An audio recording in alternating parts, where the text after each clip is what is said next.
Let's get this going. So we're incredibly proud to have so many people from the film here. So I am scared. You should all be scared. This is a rogue of villains here. How are we doing? It's a little nervous sitting next to you, Mr. Thomas.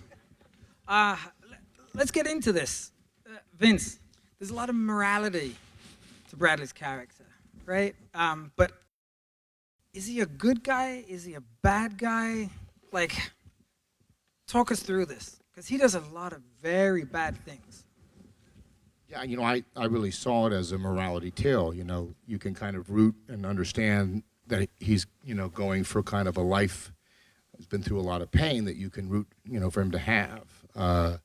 But clearly he makes a decision that he knows is not correct, and you can't cheat life, so the die is kind of cast. And then it's complicated. What I like what Craig does is, I think a lot of the characters are complicated with different, points of views. He's clearly trying to be sober and trying to have a great life and be positive, but he's, running drugs. So it makes it interesting to me. The scene that really made me want to do the movie was when I read the screenplay and you find out that the wife, I thought Jennifer's so terrific. All the actors are so terrific in the film. But I felt that when you realize he's cheating and then you see the rage inside of him and he beats up the car, and yet they end up together at the end of the conversation. I like that he sort of took responsibility for his participation in what went wrong in the relationship.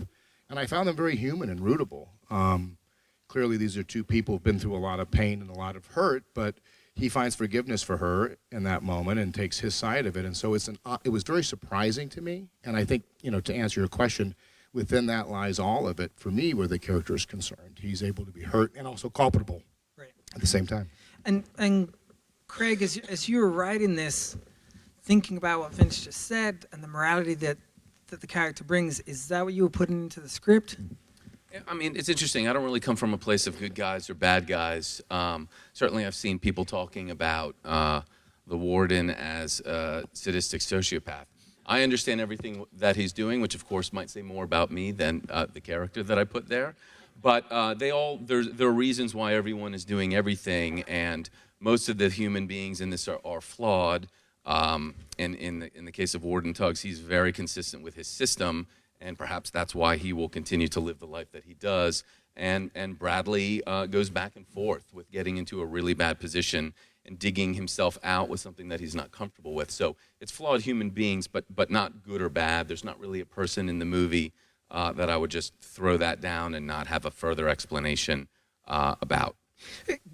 That said, can we agree that Udo's character, the placid man, that's a bad man right there. He's a facilitator. You're talking about me? Doesn't work. It does. No. Yeah, we can hear you. Yeah. What's that? We can hear you. We can hear you. Yeah, you work. Really? You're on. But I would like to hear myself a little bit louder. Take this one, Udo. Much better. There we go. I'll take this.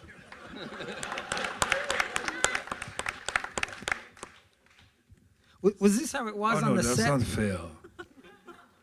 Was this how it was on that? the set? Was this how it was on the set, Udo? Did you just come in and take over everything? I take over the microphone because I need to talk. But no. Okay.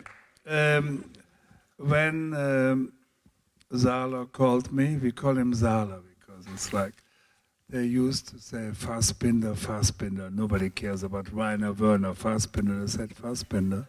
So Zala called me and I got the script and I read a text which was in 50 years of working in this profession, if you call it a profession, it was the worst text I've ever seen. So hard that I was interested, and we were talking about how can I deliver this line, and it's amazing. The line will, at one point, so amazing when I say when Vin says, I tell him to kill somebody, you saw the movie, and then I say, well, then you will receive a little package with the little limbs of the fetus of your wife. because I felt safe because we had a big glass wall in between us, so nothing could happen. And I want to say, I mean, I was there, but I think that not because he's here, but Vince Vaughn in this film is so amazing and so real, and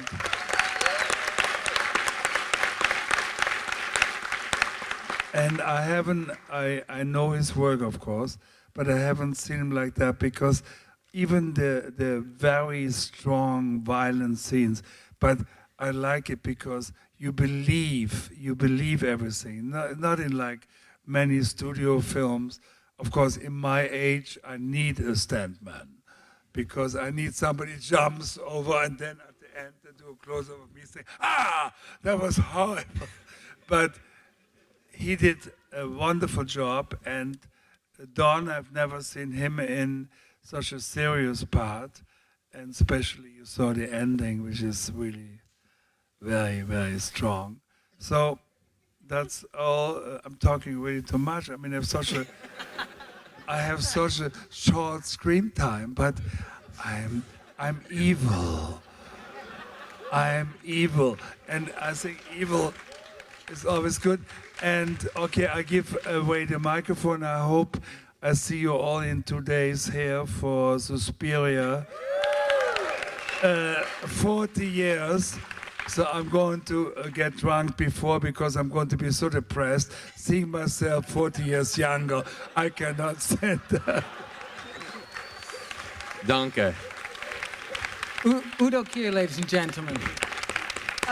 Hey, Don, I want to ask you a question.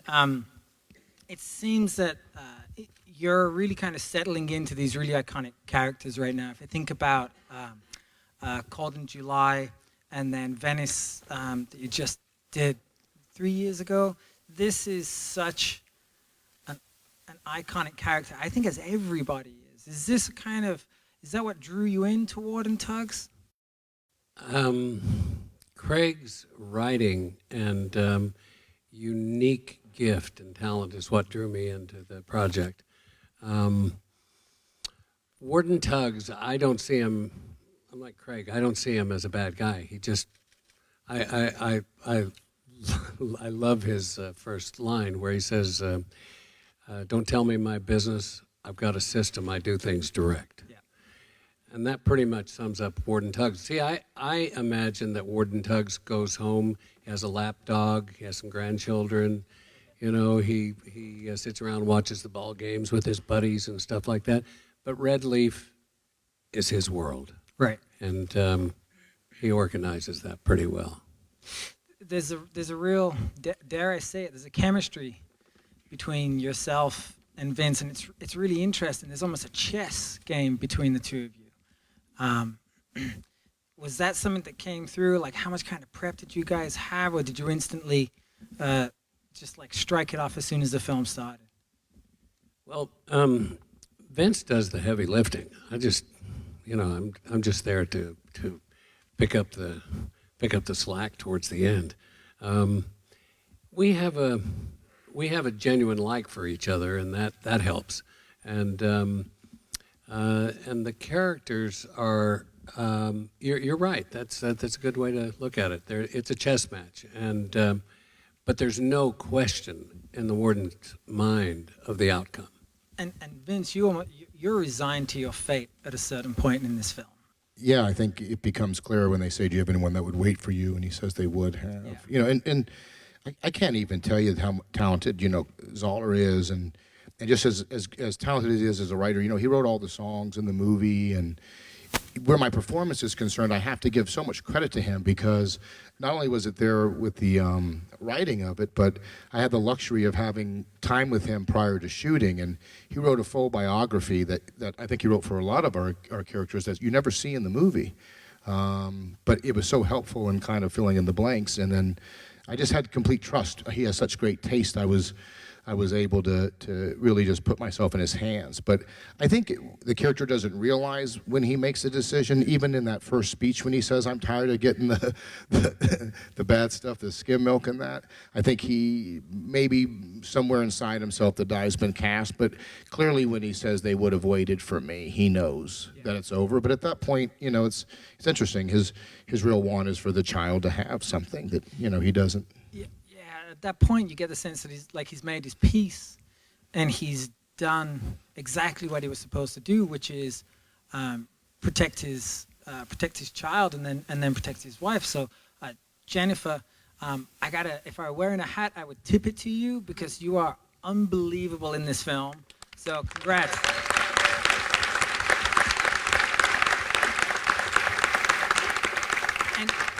And you don't have that much screen time, but I think it's fair to say that you're the emotional resonance in this film.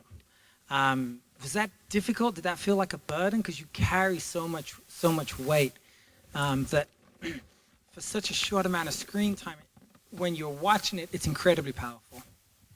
As inappropriate as some of the things may feel, the most inappropriate thing is putting a microphone in my hand right after watching this movie, because I think it is expensive. It's emotionally expensive for everyone who participated, and it expenses the audience, I think, in a really visceral way. The only thing I can think of is in that last scene on the phone with Vince. I got 2 takes, and the first one, I just was a fountain of tears, and I'm not sure if these were your words, but Craig said, can you hold that? And he was right. And it's just what Vince said, you know, I think we're all the emotional. Nothing works if you take one ingredient away. But, you know, I said to Craig when I think I said this to you when we started that when you start a project, your director has to have all of your trust.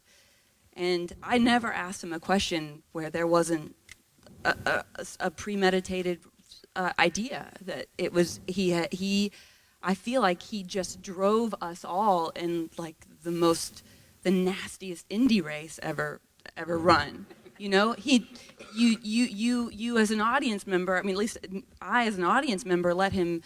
You know, he just stuffs you full until you can't take any more, and then he says, "Go ahead, laugh it out, leave it here in this room," and it's remarkable. I've never had I mean, it's one thing to sit in your room alone and read it, but it's another thing to watch it and really hand yourself over. I mean, it's escapism to the extreme. And how much of that? Because everyone has kind of spoken a little bit about the words on the page, right? And that's obviously, Zala, that's so important to you is getting that script right and then handing it over. How much of the script that we've seen on the screen, how much is there any improvisation within the cast, or does it come with more of the physicality that the cast brings to the roles? So, you know, I've written a lot of pieces. I have about 25 sitting at studios in this lovely city that will maybe never be made, and so and I've written a bunch of novels, and so there needs to be a reason to go on set, and the reason to go on set is to find those things that aren't in the script, and it isn't so much like this is an improvised line or they've just gone off and done different things, but it's finding the different music between the lines and finding those moments between the lines, and it could be Vince finding the wink at the end of seeing Jennifer in the police station, or Don Johnson kicking his foot when he learns the fate of Wilson, or all of the incredible work that Jennifer does in a scene with probably about 30 layers of subtext when she's finally released from the car. And so all of those are the reasons why, like, I should go on a film set and not just write novels. And so in terms of improvisation, this is the script, like scene by scene, every scene is in there, and the lines are probably Bone Tomahawk was about 95% accurate, and this would probably be about 98. So it's that material, but the life that these actors bring to it is why you endure all the hardships of making a movie and get involved, and why these people like carry these scenes and make it happen. So Jack, I want a quick question for you. So coming off of Bone Tomahawk, was this the automatic film to make with Zala, or were you thumbing through scripts and then the process of making this film? I mean, I think we were talking about other projects, and some were at some studios that we were unable to get, access to, and this was something that Craig had written a few years back, and we were sitting around actually while we were finishing Bone Tomahawk and talking about what to make next, and this came about, and Dallas and Craig and I sort of went through the things you go through when talking about what to make, and Dallas sort of took the football and sort of got it to Vince, and then Craig and I, who live in New York, started to run around and sort of put a game plan together, and lo and behold, we found a lot of these locations in Staten Island, if you can believe it. No applause, no shout outs. Wrong coast. They don't get off of the island. Yeah. But no, I mean, I think the, from, I mean, we were really quick to finish Bone Tomahawk and then to get into this one. I feel like, and then obviously from this one to the next one, it was even quicker. But which everyone on this 5 days after finishing the QC on this movie, I was in Vancouver prepping the next one. So yeah, there was no let up time. And then everyone on this stage pretty much has that same story because everyone is in the next one.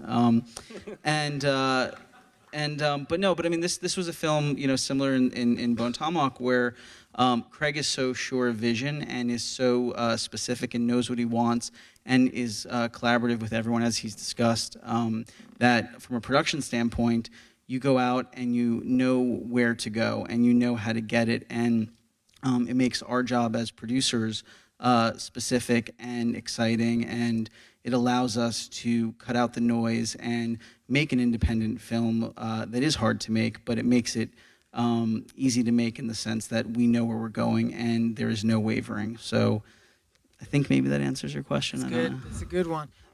Zala, so it feels like there's a lot of references in here, and it's got a real 70s feel to it. Tough American 70s, a little bit of grindhouse, but then there's a real physicality to this that everyone brings, in particular you, Vince. Can you talk a little bit about your inspirations as you were writing this, and then as you started to envision the film as you were putting it down on paper? Well, I mean, it's interesting. There isn't a specific movie that I thought of here when I was making when I was writing the piece. I'd gone to Revival retrospective at Film Forum in New York, where I see probably way too many movies, and they had a prison film retrospective, and I watched a bunch of them, and kind of coming out of that, I saw the things that I liked about the genre, the things that I didn't, the things that I would do differently. And this was sort of also how I got into writing Westerns, was just watching a bunch in a small period and sort of figuring it out.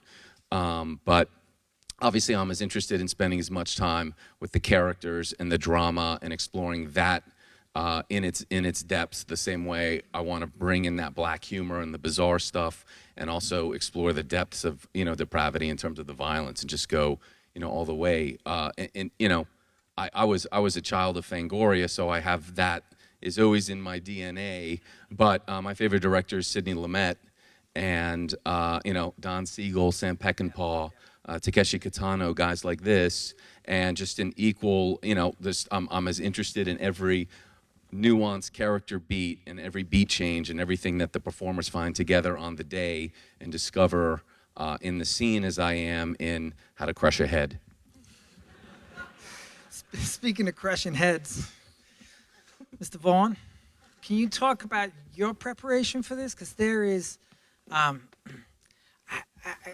think there's almost like a Frankenstein element to this. When I think about when he just kind of just lumbers around and like throws the girl into the pond and stuff, and you're just a machine in this, a human killing machine. And I've seen you fight dinosaurs, but it's nothing compared to the way that you fight in this. So can talk about the choreography of that, and I think probably the two of you working together. Like, how much did you bring, and then Zala, how much did you direct? Because I mean, it's like this is completely singular. There isn't anything like this, and Vince, in particular, in your performance that I think we've ever seen.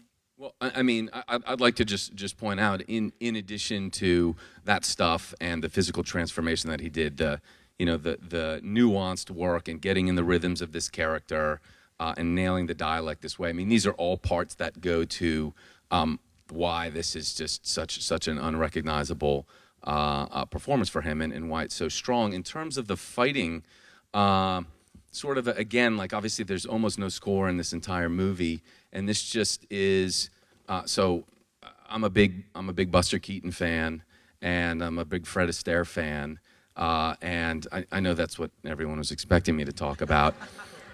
And I'm a big Jackie Chan fan, and the thing that all of these performers did in their pictures, and I believe actually Fred Astaire had it in his contract that he had to be shown head to toe. And so you know it's the performer doing it without a doubt. And so one of the things I like to do as a director, and my editor Greg Dorier somewhere out there sort of termed my style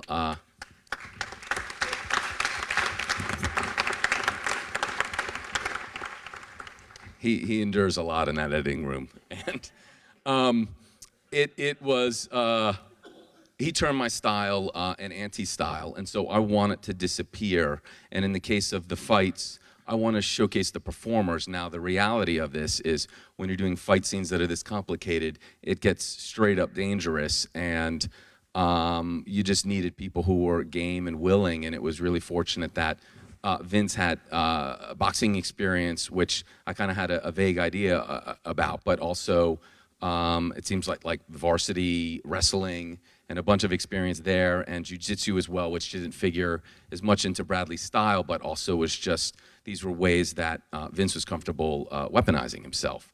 So there was all of this, and we just had all of these performers who were willing. Dion, thanks for getting dragged. You did it well. And all of the stuff in between. And that was the thing. You just needed people who were game, and all these people were game. And Vince got clocked in the face and chipped people on the chin, and that's how it goes when you try and get something like this. But when it's done, there's no question of who did this. You know, every moment in every fight is performed by all of these actors, and again, it's a way of just kind of, like, I could put in a lot of slow motion and a lot of cuts and typical things to modern American movies, but actually instead, I'm getting out of the way and letting you see these performers perform. Yeah, I was not as familiar with to the degree that Craig wanted to do it, but I just, I had boxed, younger and currently do some stuff. So I just sort of got in shape, and I wanted to really get in shape for the character, so I just kind of lifted to get strong.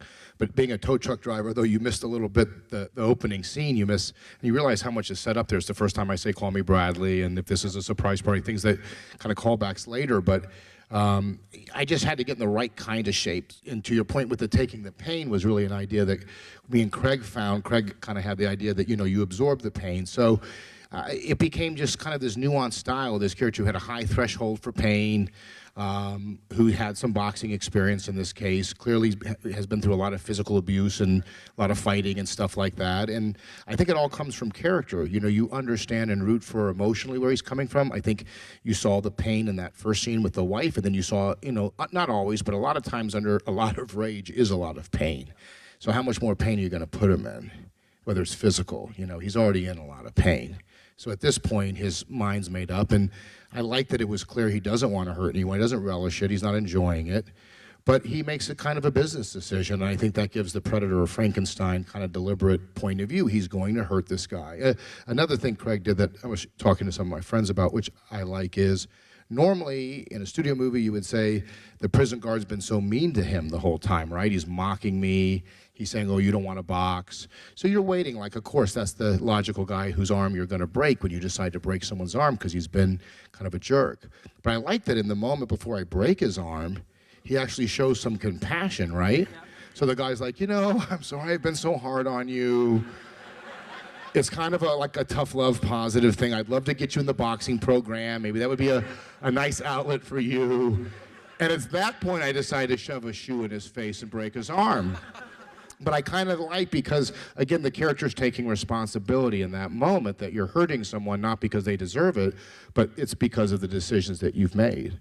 That concept that you just raised, it's a business decision, and that is something that I absolutely love with Warden Tuggs as well. It's a business, right? Is he a sadist? I don't think so. He's just incredibly efficient at his job, right? And I think that's something that you really brought out. Yeah, he's got a system. He's got a system. He does things direct. Yeah. Were you jealous at all? Did you want to throw some haymakers in there? Because you've thrown some in your time, but you were like, I've thrown a lot of haymakers. you're done. I've caught a few too. It's good. All right, let's turn it over. Do we have some questions in the audience? Lady right here. I have a question. Does the cross tattoo have any significance? Does the cross tattoo have any significance? So here's where I start with evasive answers that people find annoying, because I just don't like to explain my metaphors. You asking that question is more important than me answering it. I believe that was the same exact answer I gave when people asked me about the troglodyte's livelihood. Lady right here. This is for the actors. What is the most difficult scene that you had to shoot? So it's a question for the actors, and the question is, which is the most difficult scene that you had to shoot? Well, it wasn't in this movie. All of mine have been in Zoller's movies.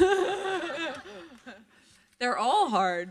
They're all hard because he asks you not to be an athlete, but to be an Olympian. So, and also when everyone else is coming with their A game, I cannot help but to want to please. So, Vince and I sat in what was a makeshift office for Zoller to read that very first scene after he realizes that I've been unfaithful, and you're not giving it your all. You don't want to show all of your cards to your partner, but after seeing what I could divulge that Vince was bringing, I was terrified in all the right ways. So they were all hard, and especially the next movie. Dragged across concrete, right?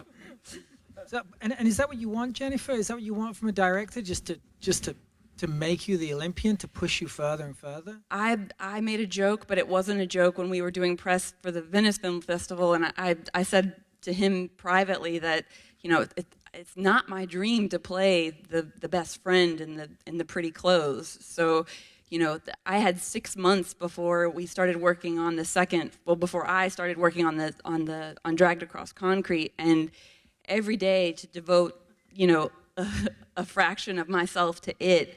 I would rather have 5 days on one of his movies and not work for 4 years than do something that felt easy. That's a shout out right there. Udo, could you share with us what your most difficult scene was in the I'll film? share with you. That's why I'm here. You share with us. No, I'm somewhere else, in a different cinema. I had only one scene in the movie, a basic scene, and it was the most difficult scene for me. But I'm very happy because we talked. My next movie, I would like to play a transsexual in a wheelchair, living from telephone sex, and maybe he's going to direct. We'll set that up for you. Let's talk afterwards. Please. Vince, can I ask you the same question? What was your hardest scene to shoot? I don't know. I think they all have their place. I mean, that you just kind of commit to them and dive into all of them. I mean, look how many scenes that are so extreme that you kind of go through. So they all have their different challenges. I think, thankfully, I felt prepared, and we had some time before with each of the actors. So you just, it's that thing, you get prepared, and then you kind of have to just land at the right time. Everything just sort of trust that it's all gonna connect at the right time. You just fall into it. But it's, between getting stunned and the abortionist showing up and Warden Tuggs. I always like that line. He says, Amnesty International would frown on this place. Don really made me laugh a lot, and he does it so direct and, like you said, but just easy and comfortable. And I sort of saw like the seasons are changing. Like he's seen this all so many times, and we're going to play this one out. This is going to have its own kind of rhythm. So, they all had their own unique stuff to it. Yeah, it is really special, in particular when you two are kind of dancing off and playing off of each other. Pretty much all of my stuff, I have the world that it's going to take place in, and then I come up with people who drive the story, and it is always characters that drive the story for me. I'm never having characters connect the dots for plot, and that's why I can say with this picture and Bone Tomahawk and many of the things I've written, I'm not sure who's going to live or who's going to die or what obstacles are going to come in the way, and the ending and what Mr. Keir says when he arrives at the jail cell is surprising to me as it was to you, and that's my process. But it's always driven by the characters and what are they going to do, and now how am I going to react, which might go back to me growing up playing Dungeons and Dragons and still playing it, and just having shout out to the D&D crew back there. And having to come up with the stories and where is this going to go and what are they going to do, and it's not the plot pushing the people around, but it's the exact opposite. That, I think, is a perfect place. I've never seen anyone beat up a car in the way that you have. I've never seen any of the portrayals of characters as I've seen in this film as what you've brought to us today, Zala. And as I say, this is a completely singular experience, and that is absolutely testament to you and everybody else in this film and what you brought to this. So I want to thank you for coming out. Thank you. Oh, thank you. Son of a gun. Everybody, thank you for coming out. Thank you for supporting this film. Thank you.